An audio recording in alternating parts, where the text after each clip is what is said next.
जय जवान जय किसान। भारत का प्रधानमंत्री होते हुए भी न तो बैंक बैलेंस की चिंता और न ही घर बनाने का ख्याल। जिसके कुर्ते का कॉलर फटा हो, पर इस शर्मिंदगी के बजाय वस्त्र की न्यूनता के मामले में गांधी जी से पिछड़ जाने की पीड़ा हो। मुगल सराय, जिसका नाम अब पंडित दीनदयाल उपाध्याय नगर है, उसकी आन बान शान थे लाल बहादुर शास्त्री जी, जिनका जन्म 2 अक्टूबर 1904 को इसी नगर के कूढ़े कला गांव में हुआ था, जहां बाद में रेलवे की सेंट्रल कॉलोनी बनी। नमस्कार, मैं सत्यप्रकाश तिवारी आपको लाल बहादुर शास्त्री मेमोरियल में ले चल रहा हूं। उत्तर प्रदेश के मिर्ज़ापुर निवासी Munshi Hazarilal basic school railway के हेडमास्टर थे, जिन्होंने अपनी बेटी राम दुलारी का विवाह रामनगर निवासी शारदा प्रसाद श्रीवास्तव से कर दिया। 2 बेटियों के बाद तीसरी संतान के रूप में जन्म लिया नन्हकू यानी लाल बहादुर ने। इलाहाबाद में पहले अध्यापक और बाद में नायब तहसीलदार रहे शारदा बाबू का 1906 में प्लेग के कारण निधन हो गया। लाल बहादुर शास्त्री जी ने मुगल सराय के पथरा गांव के मौलवी बूदन खां से उर्दू सीखी और कक्षा 6 तक यहीं रेलवे स्कूल में पढ़ाई की। उन्होंने कक्षा 7 से हरिश्चंद्र स्कूल वाराणसी में पढ़ाई शुरू की। मौसा मुंशी रघुनाथ प्रसाद और माता की सलाह को सम्मान के साथ अस्वीकार करते हुए महात्मा गांधी के आह्वान पर असहयोग आंदोलन में कूद पड़े और पढ़ाई छोड़कर जेल चले गए। महात्मा गांधी के निर्देशन में पढ़ाई छोड़ चुके छात्रों की शिक्षा का इंतजाम करने के लिए बनी आचार्य नरेंद्र देव, डॉक्टर संपूर्णानंद, डॉक्टर भगवान दास आदि मनीषियों की समिति ने 10 फरवरी 1921 बसंत पंचमी के दिन शिव प्रसाद गुप्त जी द्वारा दान की गई भूमि पर काशी विद्यापीठ की स्थापना की और लाल बहादुर जी ने 1925 में यहीं से शास्त्री की उपाधि प्राप्त की और शास्त्री शब्द हमेशा के लिए उनके नाम का हिस्सा हो गया। उन्होंने लाला लाजपत राय द्वारा स्थापित लोक सेवक समाज में शामिल होकर समाज के सभी वर्गों की सेवा की और कांग्रेस के कार्यकर्ता के रूप में इलाहाबाद में जवाहरलाल नेहरू जी के दाहिने हाथ बनकर अखिल भारतीय कांग्रेस कमेटी की सदस्यता ली। 1927 में शास्त्री जी का विवाह 17 वर्षीय ललिता जी से हुआ।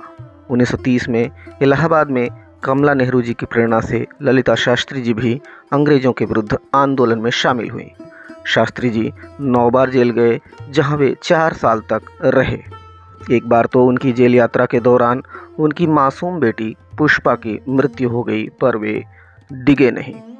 1947 में आज़ादी के बाद वह संयुक्त प्रांत यानी उत्तर प्रदेश की पंडित गोविंद बल्लभ पंत सरकार में पुलिस और परिवहन मंत्री बने।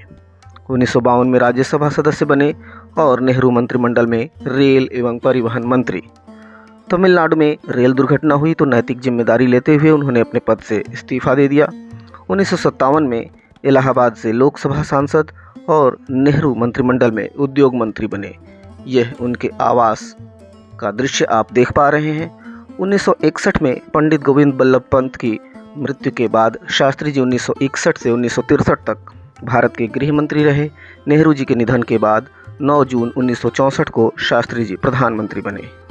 आइए अब मैं आपको उनकी कार से जुड़ा हुआ एक किस्सा सुनाता हूँ। 12,000 रुपये की फिएट कार खरीदने के लिए अपना बैंक बैलेंस जब शास्त्री जी ने चेक कराया तो उसमें निकले कुल जमा 7,000 रुपये। पंजाब नेशनल बैंक से बाकी का 5,000 रुपये का लोन लेकर उन्होंने कार खरीदी, जिसे उनकी मृत्यु के बाद अपनी पेंशन के पैसे से चुकाया उनकी धर्मपत्नी ललिता शास्त्री जी ने, जो कि अपने पति की तरह ही सिद्धांतवादी इतनी थीं कि प्रधानमंत्री इंदिरा गांधी के द्वारा सरकार की तरफ से लोन माफ़ करने की पेशकश भी उन्होंने ठुकरा दिया। आप इस कार को यहाँ पर देख सकते हैं। पाकिस्तान ने 1965 में जब हमला किया तो उसे लाहौर तक खदेड़ने का काम किया था शास्त्री जी ने। सोवियत रूस के प्रधानमंत्री एलेक्सी कोसिगिन ने भारत और पाकिस्तान के बीच में समझौता कराने की पेशकश की तो शास्त्री जी पहुंचे ताशकंद। 10 जनवरी 1966 को समझौता हुआ और उसी रात उनकी तबीयत ज़्यादा ख़राब हो गई। भारतीय डॉक्टर RN चुग और रूसी डॉक्टरों की टीम उन्हें बचा न पाई और रात 1:31 पर शास्त्री जी इस दुनिया से हमेशा के लिए चले गए। 11 जनवरी 1966 को उनकी मृत्यु के लगभग 8 घंटे बाद भारत के राष्ट्रपति डॉक्टर सर्वपल्ली राधाकृष्णन ने मरणोपरांत उन्हें भारत रत्न से सम्मानित किया।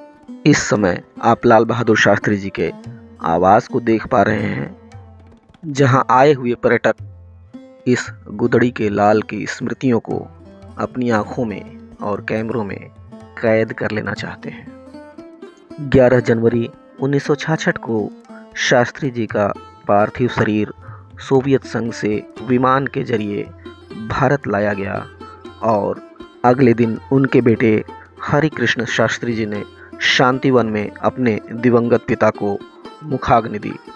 मंत्रोच्चार हो रहा था, नैनम छिन्दन्ति शस्त्राणि नैनम दहति पावकः न चैनम क्लेदयन्त्यापो न शोषयति मारुतः। लाल बहादुर शास्त्री जी अमर रहें। जय जवान, जय किसान, जय हिंद।